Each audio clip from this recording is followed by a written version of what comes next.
For the next few days and into next week, we begin to prepare and think about the Lord's Supper. And of course, in our tradition, we celebrate communion only twice a year. And this year, because of the special circumstances, we postponed our May communion service. And I am strongly in support, personally, in my personal opinion, the Moneyreagh minister and session are correct not to have held the service in May, but to wait until November. And my reason for this is because I think it's very important that we all meet together physically for the Lord's Supper. Others in our tradition and others in other traditions, of course, may not agree with this, and as non-subscribers, we fully accept the right to disagree, our right to disagree, and to disagree respectfully and in a friendly way with one another. But for me, it's very important that we meet physically together in our act of remembrance. Our Lord asks us to hold the Lord's Supper in remembrance of him.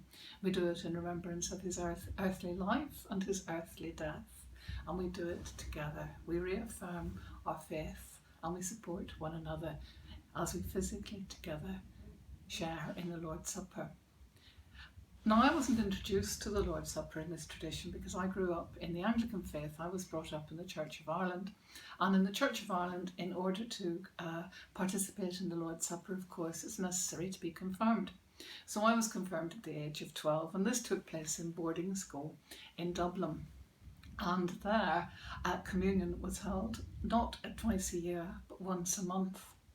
And the service was held early in the morning. It was an 8 o'clock service. And so for us, I suppose for schoolgirls, for teenagers and pre-teenagers, I suppose we possibly in our immature ways saw it as an act of sacrifice that we would get up early to be out for an 8 o'clock service. This was especially true on a Sunday because Sunday was the one day in the week when we got an extra hour to lie in, and normally we're being awakened at 20 past 8 instead of the usual 20 past 7. But we would be up early in the morning to go to communion. And we would have those of us who had little travel alarm clocks. I wonder how many people remember the little folding travel alarm clocks that we had to rely on in the days before mobile phones. We'd set our alarms and put them under our pillows because it was very important that in getting up early we didn't disturb the other girls in the dorm. Once we were confirmed, it was our choice whether or not we went to communion. But if we were going, we tried to be as quiet as possible. So those of us who had alarm clocks would put them under our pillows, waken and turn them off as quickly as possible, and then go quietly to waken our friends. Our minister, our priest actually in Dublin, was really quite strict in his approach, and he expected fasting before communion. Our matron did not approve of teenage girls fasting, and so she found a very pragmatic solution to this. We all went out quietly together and were in church for 8 o'clock in the morning, and back again as the other girls were getting up and getting ready for breakfast. And so we had what seemed a great privilege of milk or tea and biscuits in the pantry after communion. When we came back, the pantry was normally out of bounds. And so we could feel special, we could feel privileged, we could feel that we had made a sacrifice, and we could feel quite holy. And I think there are ideas in that to tease out now. When I reflect on my approach to communion as a 12-year-old and as I went into my teens, my views, of course, have changed. But I think that one of the elements that I draw from my early experience of communion is the idea of preparation, the fact that we approach communion in a prepared way.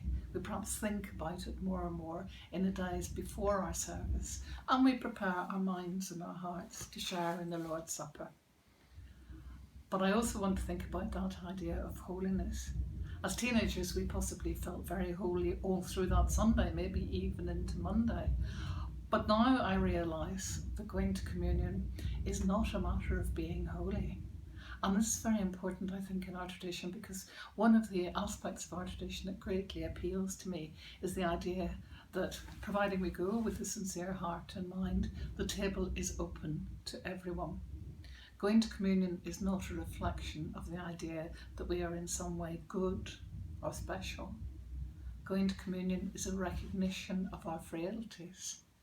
And going to communion means that we seek forgiveness Once again, as we renew our faith, we're seeking forgiveness. Just as we do every time we say the Lord's Prayer, we ask for forgiveness as we pledge ourselves to forgive others. And so I think that this is a really essential element of our non-subscribing Lord's Supper, that everyone is welcome. We're all equal in the sight of God. So we might prepare ourselves in the coming days.